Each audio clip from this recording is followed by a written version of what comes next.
Welcome to Blockchain 2025. We explore how blockchain technology will affect major industries in the future.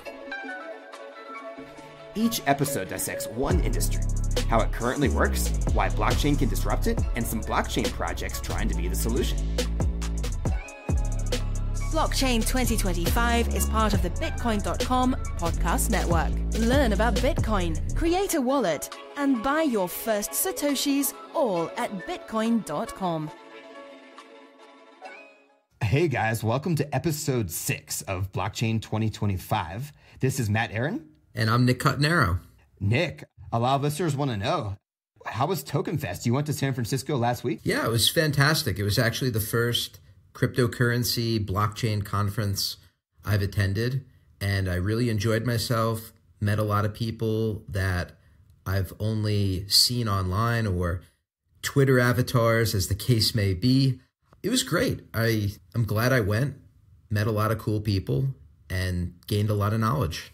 Now, I'm sure myself and all the listeners are thinking, did you just hang out at the bar, or did you actually go to the showroom and see some talks? I'm the most intense guy at conferences. I used to party and look at it like a vacation. I am strictly business. Like, I am so in the zone when I go to conferences.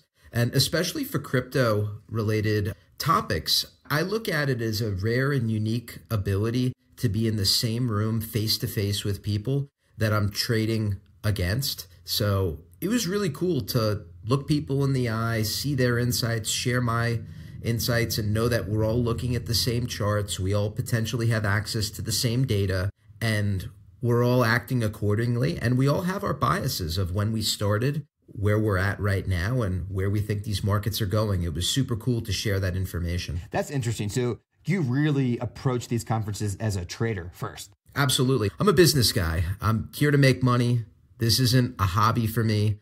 There's a lot of money on the line, and I want every advantage possible. I'll go as far as to say I'm looking for unfair advantages by working harder, developing the right relationships, even doing podcasts like this, Matt. I mean, this forces me to do research before we get on these shows, and being able to do that, I think, gives me a leg up in the market. Wow. I wish I could say the same for my behavior at the North American Bitcoin Conference in Miami, where I was hanging out with your mutual friend, Richard, who's kind of a bad influence, man. He gets you into some pretty cool parties. I like Richard. I've spent weeks at a time with him traveling Las Vegas and Los Angeles, and he's a great guy, but you got to watch out. He's a little too much fun at times.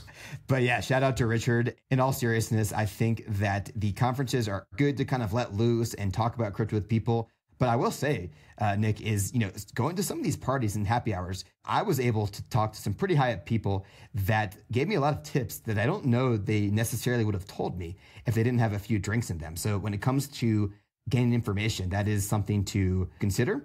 I also want to shout out to Sarah Khan, who met Nick at Token Fest of Utopia. Sarah, thanks so much, and please keep listening to the show. Speaking of the show, enough about Nick and his travels in California. What is today's industry? Today we'll be talking about crypto debit cards.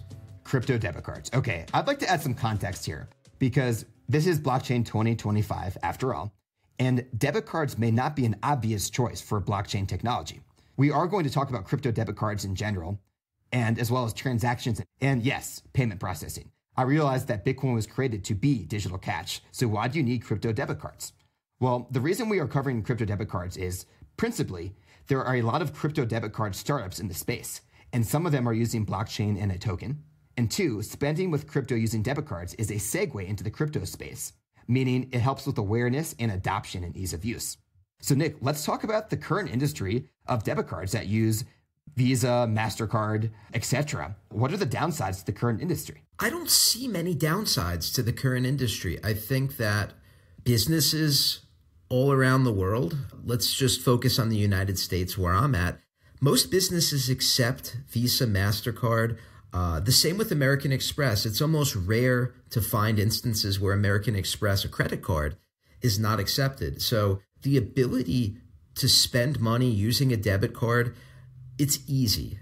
Pretty much everywhere you go, you can use it. Now, on the merchant side, there may be some fees, there may be some things that are undesirable in that department, but ultimately you're able to transact with pretty much everybody these days. So Nick, you're based in the United States and you're pretty much right. It's 2.75% plus 30 cents, let's say, per transaction. A rough number there. It can be a lot less if you're a big company, but for small companies, it's in that ballpark, right? But in developing countries, these fees for accepting credit and debit cards can be very high. You can pay 6.7% or 9%. And then you also have to deal with banks and tons of paperwork to start receiving money. So I'd say the current industry of debit cards and credit cards, we'll add in right here, over the Visa and Mastercard network, it's very good for American consumers, right? It's easy to get a credit card. There's very attractive programs for frequent flyer miles and rewards. But in other countries, it's quite difficult to get these debit cards to work. They charge high fees if you use them in other countries, or even within the same country if you go to a different city, which happens in Colombia, meaning that if I have a debit card that I registered at the Bogota branch and I try to take out money at the Cali or Medellin branch, they will actually charge me like a $3 fee at the same bank, at certain banks. So I will say that developing countries could benefit from this more. And I also want to add one more thing in, is that people that are getting paid in Bitcoin in countries like Colombia, all right, maybe, Nick, you hire someone to work for you and you pay them in Bitcoin. If they have it charged up on a debit card, it's a lot easier to spend than having to go to local Bitcoins and sell, which I may add, Bitcoin varies in different countries. And in Colombia, it's usually at about a 10% discount, which is great for buying, but not so good for selling. So in conclusion of my speech here, I just want to say there are some use cases that may not be apparent in the US, but are very apparent in certain developing countries. For sure. I could speak to both sides. Being a merchant who accepts credit cards, I pay a small fortune every month in processing fees. But as a consumer, and my weapon of choice is American Express, I really offset those fees with rewards programs. So you mentioned points, miles, any type of reward or travel program. That's just a great way for consumers to offset. But typically you get access to those types of programs with credit cards, not debit cards so much these days, where it's just a cash type transaction where the moment that you swipe, the money is gone. Exactly. So that's a really good point. We're talking about debit cards today. The frequent flyer miles and amazing free flights for those that are able to get credit cards in the United States. I highly recommend thepointsguy.com. Literally get free trips, round trip tickets to Europe. Check it out. But you made a good point there. With debit cards, Nick, it's way more difficult. And a lot of people end up only getting debit cards because they don't have access to credit, right? So I love the idea of being able to load a debit card without having a bank account. I think that's really interesting. Just load Bitcoin onto a debit card, send it to me prepaid, and I can go spend it anywhere. Don't have to think about the currency I'm using. Don't have to think about my international debit card being declined, which can happen in a lot of countries. So to me, that's pretty interesting. Nick, I'd say to sum up the current debit card state, it's great in the United States, maybe not so great in developing countries. But let's move on to the second part of our show. How could blockchain solve and disrupt the debit card industry? That's a very, very good question. And this is one of those rare cases where I'm going to say, I don't think it does. I think that using debit cards as a way to spend crypto, whether that be Bitcoin, Ethereum, Litecoin, whatever crypto there is to come in the future, I don't believe blockchain solves any problems. I think if anything, the ability to swipe a debit card just increases transactional volume, which may be good for the markets. But ultimately, we're reliant on centralized networks such as Visa or Mastercard to facilitate these transactions. At any moment in time, those networks can say, not for us, too volatile, or it's just not within our business model, or potentially competes with our business model. So I don't believe, unless I'm missing something great, that blockchain technology is going to do something drastically beneficial for the debit card industry as we know it. I tend to agree. I say, just adding crypto to a debit card, I go back to the use case. Does that really have to do with blockchain? No, that's just giving ease of use to spend crypto on a debit card. But Nick, you mentioned a pretty interesting point, and that's Visa and Mastercard are still the gatekeeper right here. So all crypto debit cards that I know of, we're thinking of Wirex, Monaco, TenX. They're dependent on Visa and Mastercard for compliance to be able to use the Visa and Mastercard network. So Visa and Mastercard always have the option to say, you know what, we don't want you on here anymore. And the company is essentially done until they find a replacement network, which we will talk about at the end of the show. But Nick, let's talk about another thing, and that's tax liabilities. For someone spending crypto on a debit card, are there any tax concerns? Absolutely. Everybody should be mindful of tax considerations when swiping a debit card. Records of that transaction exist. They're beyond the blockchain at this point. Visa, Mastercard, they have record. The merchant has record. It's still very unclear on how people should be looking at tax liabilities. When did they buy the crypto at? When did they spend the crypto at? What was the price that they purchased? What was the price that they spent it at? It's still very, very unclear from a tax perspective. How do we treat these transactions? So this may create more challenges in the long run than users may anticipate. So the ease of use may be completely overpowered by how complicated things become from a tax perspective. For sure, because if I just say I make tons of purchases for my business, I'm buying office supplies, I spend, let's say, $350 worth of Bitcoin on office supplies on December 21st at 2017. And I have to look at all these transactions. I have hundreds of those transactions. I have to calculate the price, but even the time of day, the price can vary significantly, right? It can go up 10 or down 10% in a day. And so it could cause a tax headache that would really get rid of the ease of use case.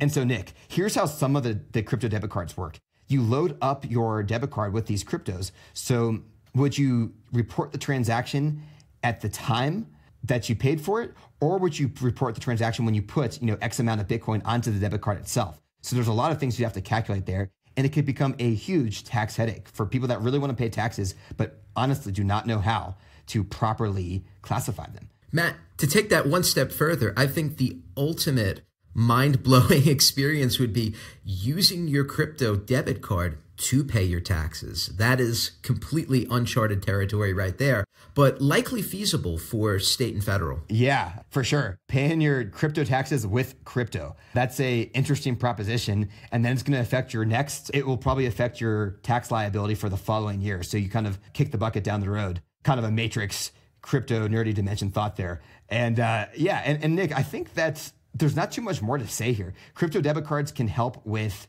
onboarding, which is really nice. It can help onboard people to the space, make it easy to use. It can help merchants accept Bitcoin without even knowing it. I've also thought of a use case for myself. Let's just say, hypothetically, I was bearish on Litecoin and maybe I didn't feel like selling on an exchange. You know what? I'm just going to take all my friends out to dinner tonight and spend all my Litecoin, maybe go to some hotels, have drinks, go out for dinner, buy some gifts and just use my Litecoin because I feel like Litecoin is overvalued. So it could almost be like the cost of a trader, knowing when you have overvalued coins, instead of selling them, you spend them and get really good value for your money using it as a debit card. Matt, this is where it goes to it solving a real problem, because if you had that level of conviction where you were bearish, there's nothing stopping you from placing a sell order, taking that money in fiat, and then doing what you want like that. The only thing that I see as a real advantage of keeping the money in the debit card ecosystem is that it may take a few days in order for transactions to process. So hypothetically speaking, let's say you were trading an LTC BTC pair on Bittrex. You place a sell order, great. Now you're sending that money to GDAX or Coinbase. You sell, you now have a fiat value in your account, and now you're going Coinbase GDAX to your checking account, which could take days. So that is one application that you described where just having crypto within the debit card ecosystem for days that you just feel like spending frivolously, it actually makes sense in a well-balanced portfolio to have that mechanism at your fingertips. Yeah, I can't lie, Nick. One, I think the thing I love most about crypto debit cards is just to brag to my friends. Most of them who probably don't care. Hey, do you guys know I just paid for that Pole burrito using Bitcoin?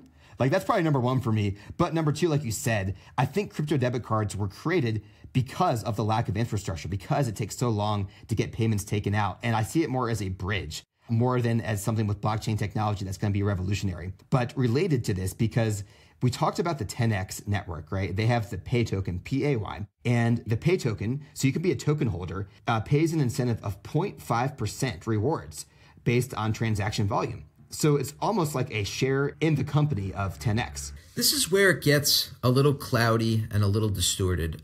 For me, I'd rather take points via Amex, Chase, Citi, because I know those companies are going to be there tomorrow. And I'm not saying that TenX won't be, but it's still very unclear what the user incentive is for getting that reward back. I'm still not very sold on crypto debit card blockchain tech companies having their own token. I think it just creates a lot of confusion.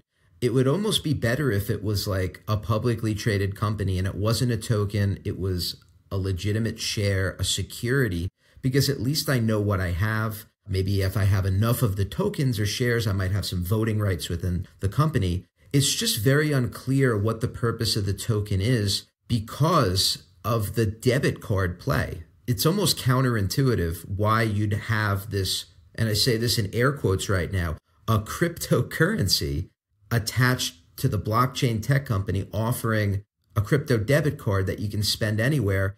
But really the token itself doesn't have much value in terms of transactional purposes. That's for sure. I mean, you have to separate the token holder, we'll call them the shareholders, get an incentive, but the people spending the token do not receive these rewards, only if you own the pay token.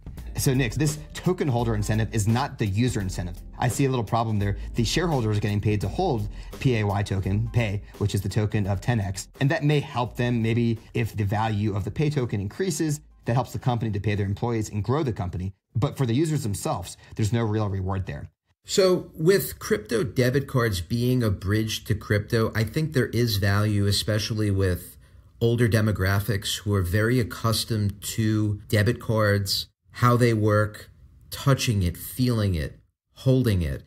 It's tangible. I think that crypto debit cards, if for any other reason, provide some sort of assurance for holders that I can spend cryptocurrency easily.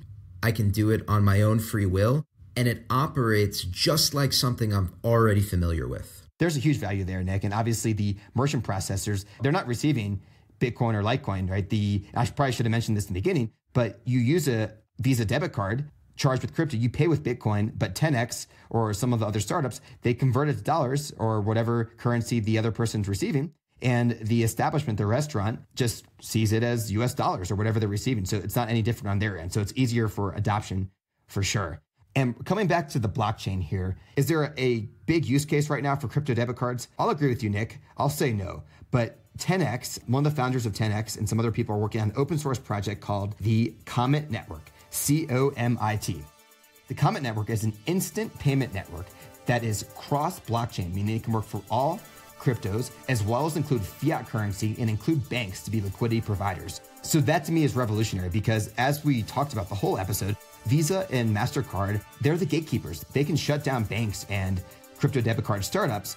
But if a blockchain network was made for payment processing that integrated with banks and integrated with all blockchain protocols where you could spend with each other, this would be a truly revolutionary technology. And we're talking about instant transactions, which neither on the Bitcoin blockchain nor with Visa settled transactions are happening right now. Cross-blockchain payments with close to zero cost and instant liquidity. Check it out at comit.network. I gave you a very, very high-level overview, but I don't know how long it's going to take or if they're going to be successful. But to me, it's just cool to think about, Nick. How cool would that be just saying, you know what? Visa and MasterCard are not working for us. We're going to replace the network.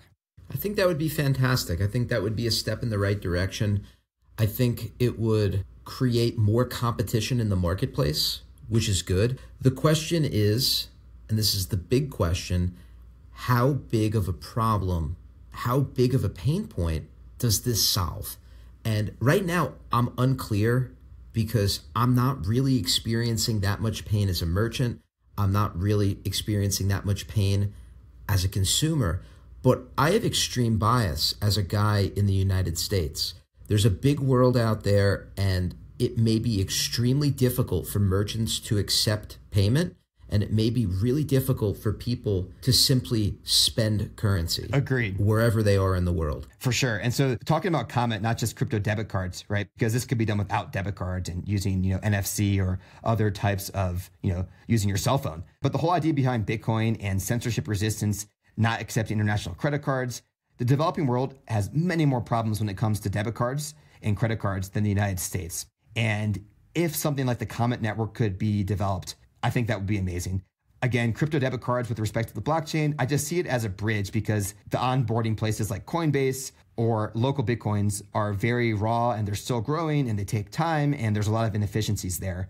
But yeah, I'm glad we took a look at it. And more than anything, I'm very excited to see what happens with the Comit network and to take Nick out for a beer next time we meet in the United States and pay for the beers using Litecoin on my 10X debit card. So that's it for episode 6. And listeners, thanks so much for listening. As always, please subscribe on iTunes, leave a review. Wherever you get your podcast, please subscribe. That helps our show get in front of more people. We've just hit top 40 in business podcasts on iTunes. So that's a big step and we're growing and getting more listeners.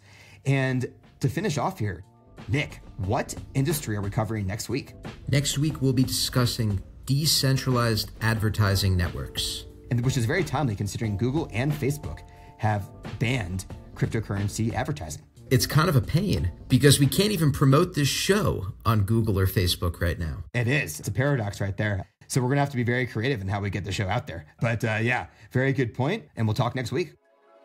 Thanks for listening to the Bitcoin.com podcast network. To learn more about our shows, visit Bitcoin.com/podcast. Bitcoin.com podcast network.